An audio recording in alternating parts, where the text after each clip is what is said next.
Hello and welcome to episode 3 of the Fuel Better podcast. I am your host as always, Evan Lynch. In this week's episode, we're going to look at, can you really eat that bar of chocolate if you're an athlete? Stay tuned, this is an interesting episode. It's a pretty contentious point of debate amongst many sporting people. I think you're going to find this one interesting. Hello guys and welcome to episode 3 of the Fuel Better podcast. You're welcome back if you have been listening from the start. Thank you very much. Thank you for being an OG for this podcast journey of mine. If this is your first time listening, please listen to episodes 1 and 2. They provide a little bit of context as to who I am, why I'm here, and I suppose the flavour of how this podcast generally goes. A little bit of housekeeping before I get into today's episode. I am running a webinar, a couple of webinars actually, so you can find the links for those in my bio. Number 1, on the 26th of May, I am running a webinar on nutritional management of an injured athlete. Approximately 1 in 12 athletes have injuries at any given time, particularly in higher level sports, and nutrition can actually have a big role to play. So you might be interested in that and looking at how you can minimize the role injuries have in decreasing your performance. Second bit of housekeeping there, I haven't announced it yet on my social medias, but I'm taking on 10 new clients in June. Those spots tend to fill up pretty quick, so if you think you might be interested, get in touch, book your spot, let me know what you're looking to do, and we can have a chat and get you on board the FitNut team. Okay, that's enough plugging for today. Let's get on with the show.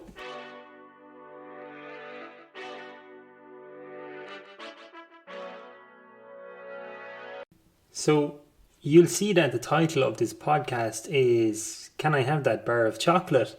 And I hope it got your attention. I hope it got you wondering and even maybe debating in your own head as to, where am I going with this? What am I talking about? Why is Evan rhetorically asking a question to the listeners if they can or cannot have a bar of chocolate? So I suppose this is something I see all the time, and it's a point I try and clear up with my own clients. Why is there this widely held belief in athletic communities, in, I suppose, the world of fitness, PTing, anything where fitness, aesthetics, body weight, body image are all concerned? Everyone seems to have adopted this food rule that no, you cannot have chocolate. That is absolutely, against the law, can't be done, not part of the process, almost excommunication type of activity right there for some. It's a question I get asked on a daily basis by my clients, mostly new clients where we haven't had a chance to go through in depth just yet the intricate nuances of diet, the timings, things that don't matter, and context. So I suppose before we get into it, to point out, nutrition is heavily context based. So there's no way that you can just say a blanket statement like, no chocolate ever. That's too general, it's too generic. It's not true all of the time and it doesn't apply all of the time. In the same way that it's not true that every meal should be high fiber. That can cause tummy issues for some athletes prior to a workout, or the glycemic index doesn't always necessarily matter, and there's a time and a place to eat your vegetables and things like that. And on the other side of that token, there's a time and a place to eat chocolate. It absolutely fits into the paradigm of an athlete's diet. It's probably not advisable to eat it during training. I probably wouldn't be having it right before training. It's probably not the optimal post-workout recovery snack, but that doesn't mean it's off the table. Just because it doesn't have all the antioxidants or super bioactive compounds, or because there's a little bit of fat in it, it doesn't mean you cannot have it. That is a rule that athletes have invented that's been, I suppose, pushed by the raw motivation mantra that seems to exist on YouTube and championed by people who like to punish themselves. I jokingly say that a lot of athletes are masochistic in nature, that they They like to restrict themselves. They like to negate experiences from their lives. They deny themselves things, all in the pursuit of, I don't know, higher meaning, or pushing themselves, or testing their limits. That's all well and good. Keep it to yourself. That's the point I'm trying to make here. So this episode is going to paint the picture as to why, if you are an athlete, you can have chocolate, and maybe you should. So let's get into it.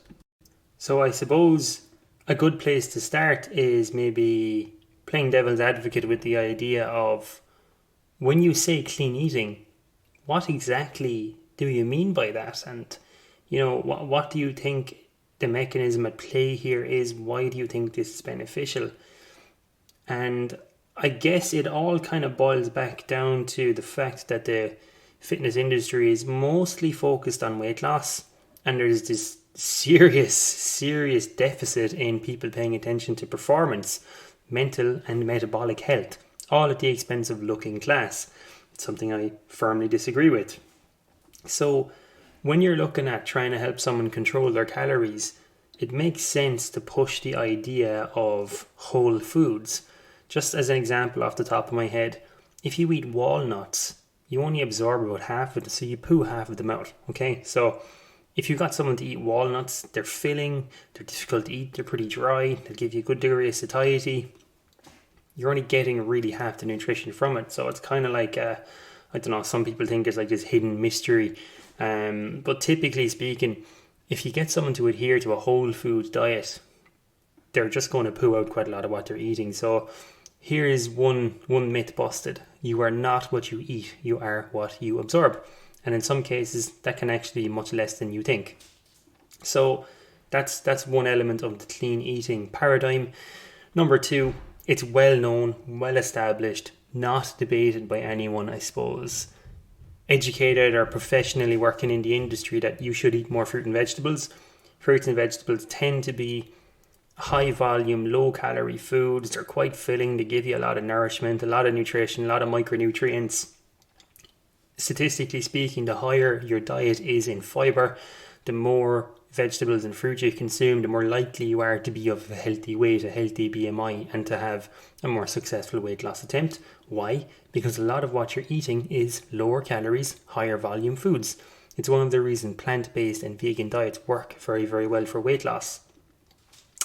And then we get into some nuance. Processed food, the big bad world of multinational food companies. A lot of people like to spit out conspiracy theories that they're out to poison us, they're out to get us.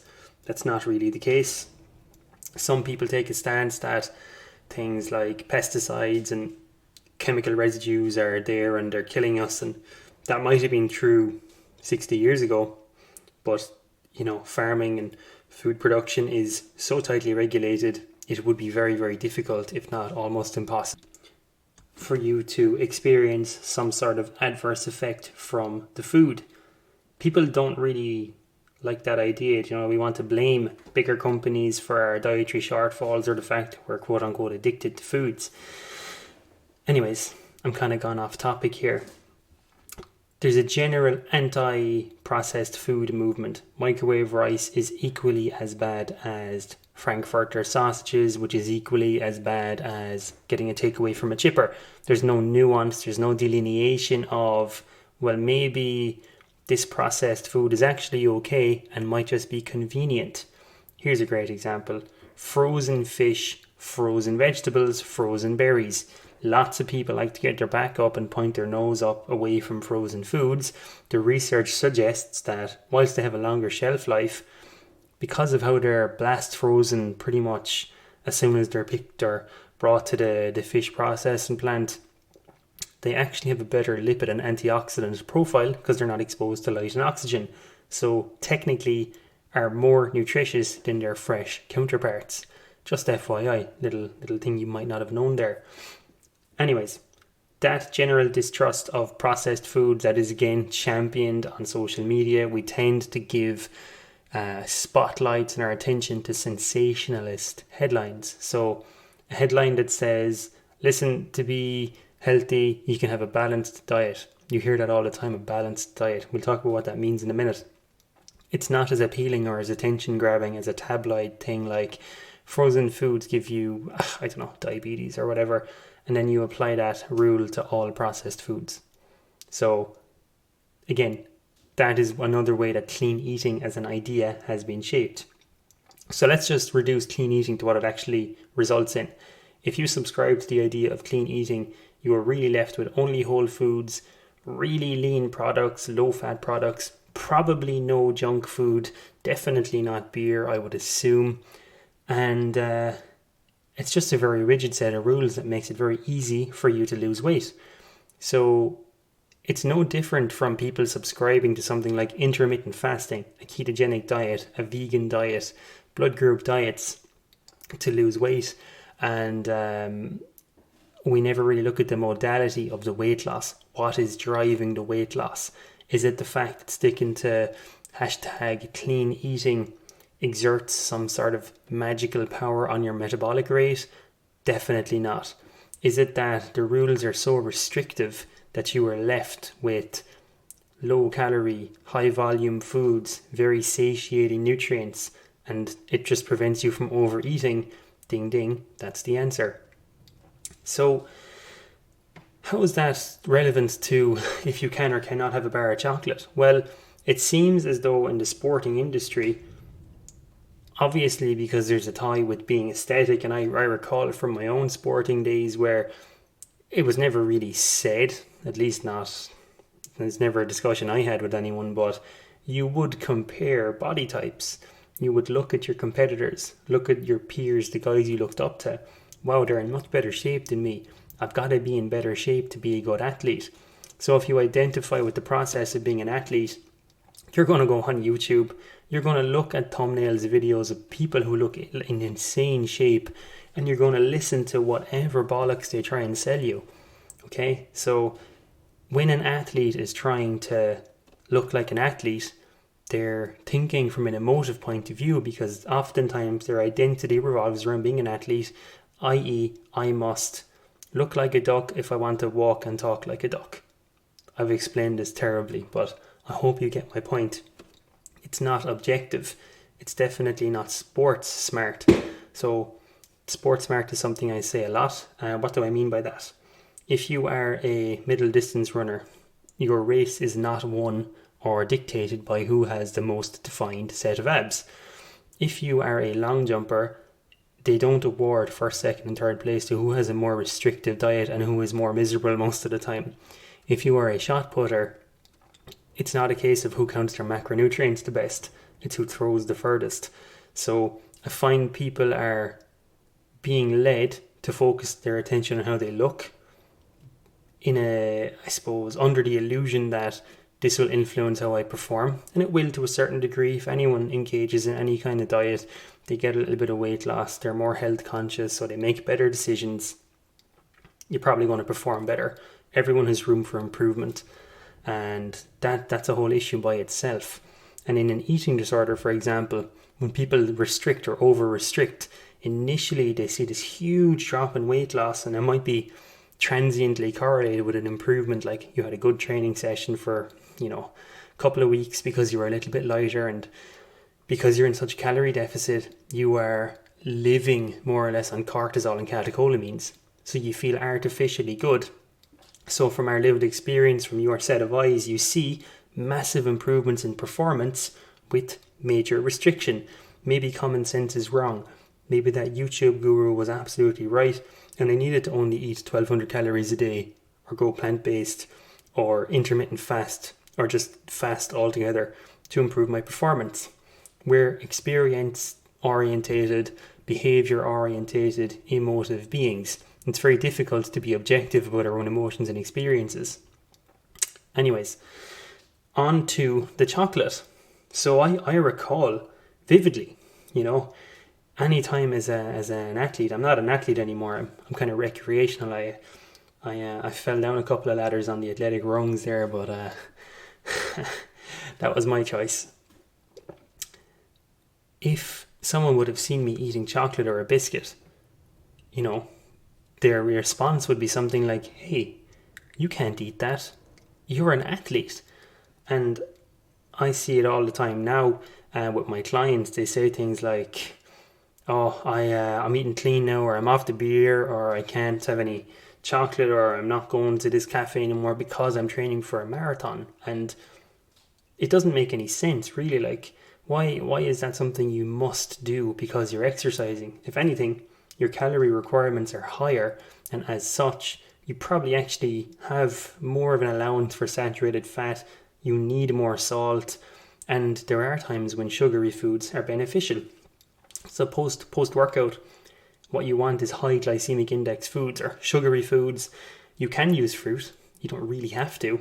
You're metabolically very different right during and after exercise, so much so that you could probably get away with indulging your sweet tooth, knowing that this is actually helping me fill my glycogen tank.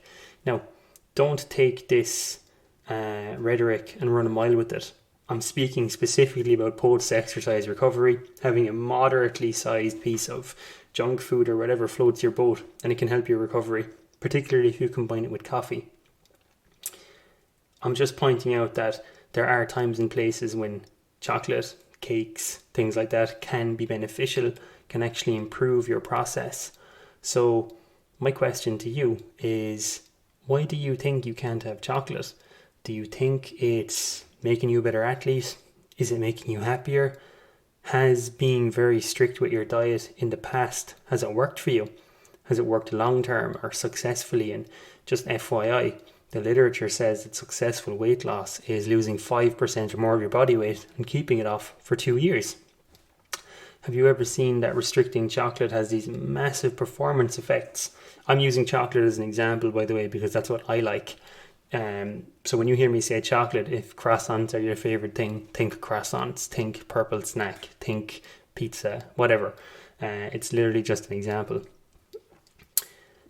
So yeah, think about it. Challenge those perceptions, and I'm gonna hit you with some facts here. Okay, there is no research out there that suggests that having a strict restrictive diet is beneficial for sports performance. Absolutely none. There is no metabolic mechanism, neural pathway, brain pathway that is majorly affected by having that type of dietary approach. There's no evidence to suggest that if you compare it to a moderate, balanced diet where your carbohydrate requirements are met, hydration, micronutrients, all those things are met, that if an athlete has a strict diet and they cut out all the things they like, and then you have another athlete who has a little bit of chocolate, there's no difference between those people. You're missing the point. As long as you tick the nutrition boxes, there is space for these things that we have taken off the table, that we have put out of contention. You can have them. That's okay. It's an okay thing to do. And on the contrary, there is a growing body of evidence to suggest that athletes are prone to having rigid food rules, a characteristic of what would be seen in an eating disorder center. So orthorexia has been added relatively recently to the DSM-5 mental health issues booklet. It's a booklet used by clinicians, psychologists to diagnose mental health issues. Orthorexia, an unhealthy obsession with being healthy. Flick through your Instagram. Look at people you know taking pictures of salad, pictures of themselves working out at 4 o'clock in the morning, pictures of their progression pics or whatever, and you'll start to see even the hashtags they use. FitFam, hashtag fitness. Fitness is my life. Fitness is me. I'm changing my middle name to Fitness. I named my dog Jim, spelled Gym.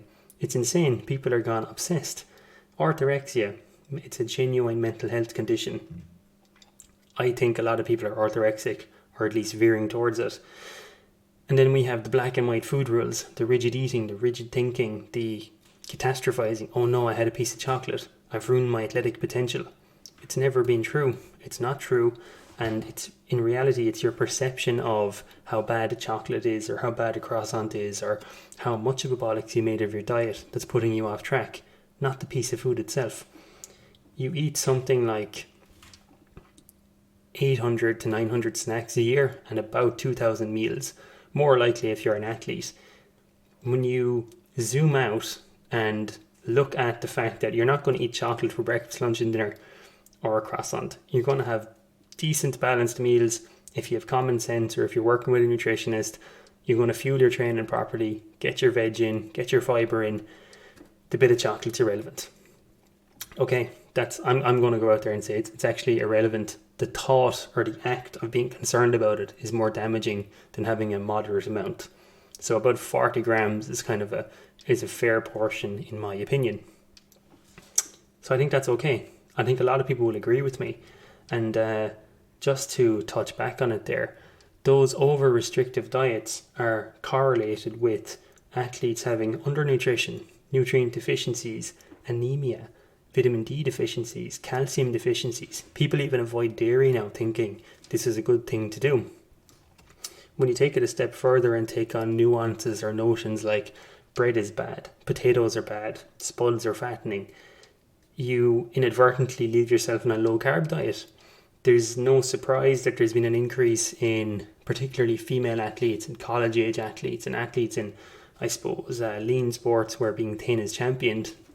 There's an increase in, number one, eating disorders. Number two, amenorrhea. So a loss of a menstrual cycle due to severe stress or poor nutrition. So it's secondary hypothalamic amenorrhea. It's as a result directly of a poor diet or massive stress levels or both, usually concurrently.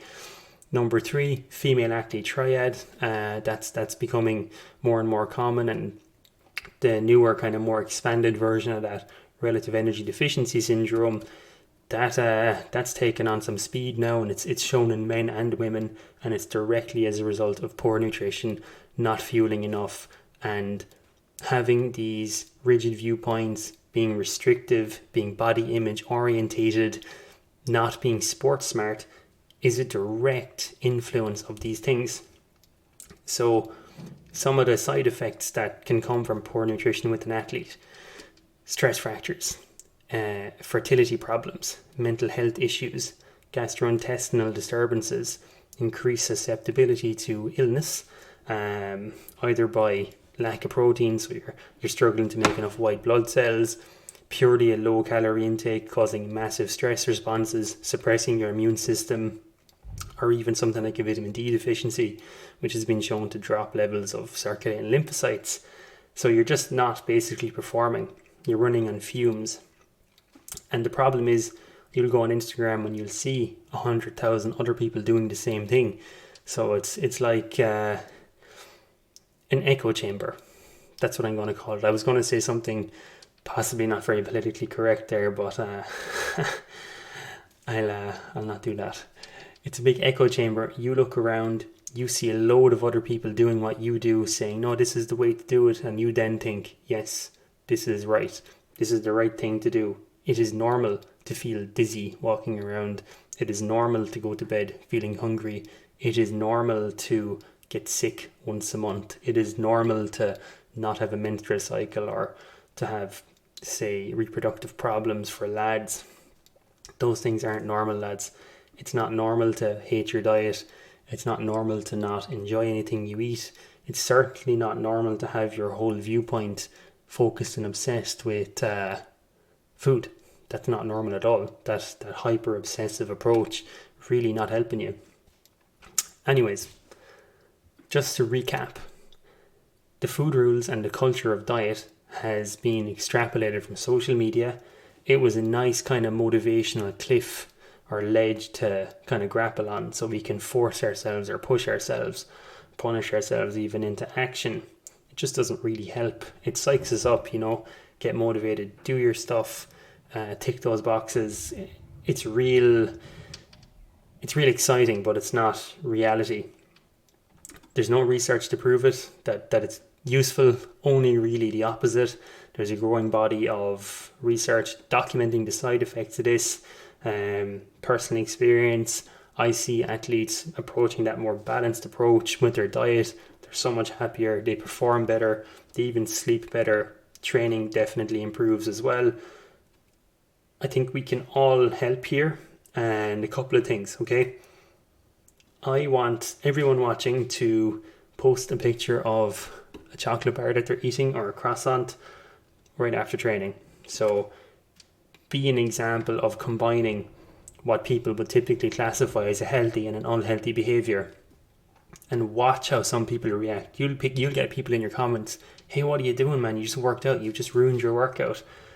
And just, tell them or ask them, like, is that really true? Is that what you really think? Question them, challenge these opinions and perceptions.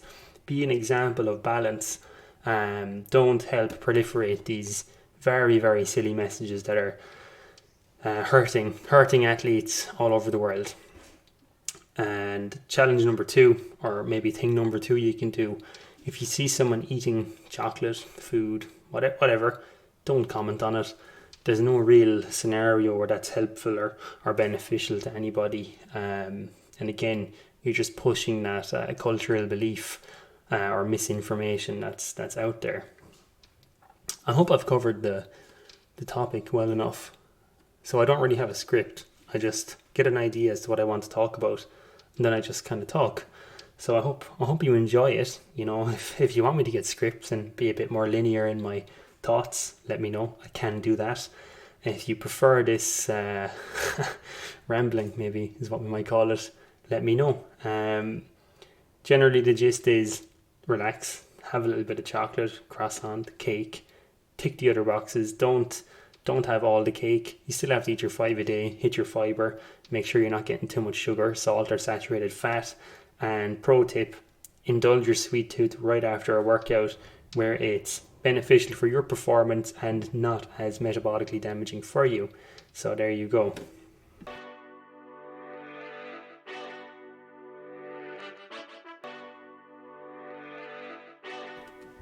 So guys, if you enjoyed today's podcast, please subscribe first and foremost, tell a friend, share it on Instagram and Messenger, tell someone who you think needs to hear these messages. If you have any feedback, please let me know. I love to hear it. I want to discuss. I want to know what you think. I want to know what you want to hear me talk about. And thanks for listening. Next episode is going to be out next week. I'm going to pop it up on my story on Instagram at eLynchFitnut to see what you guys want to hear me talk about. Until then, thanks for listening and have a great week.